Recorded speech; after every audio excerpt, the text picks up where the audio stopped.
Ty, you crossed the line first. Obviously, the call there. From your eyes, what did you do from the driver's seat? Yeah, I'll go to the first restart.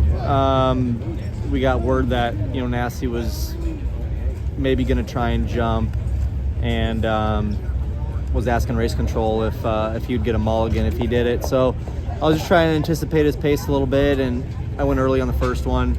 Certainly admit that. And then once he got called back, I knew they were going to call it tight. So I decided, in my mind, I was going to go with the line.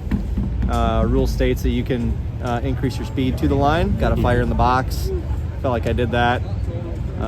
With the way the rules are, there's a little bit more of a gray area with the way the rules are written. And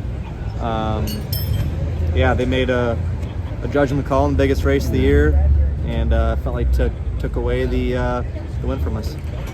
Have you? I imagine you've gotten to talk to race control and everybody. What was your reaction to the answers that they gave?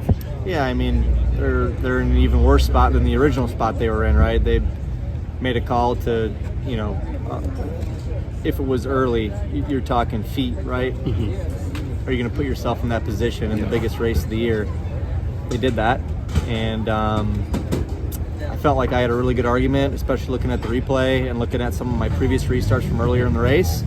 Were exactly the same, and they never called it earlier in the race, so that's why it bothers me quite a bit that, why is the last restart of the race any different from the restart on lap 217 if the rule is the rule?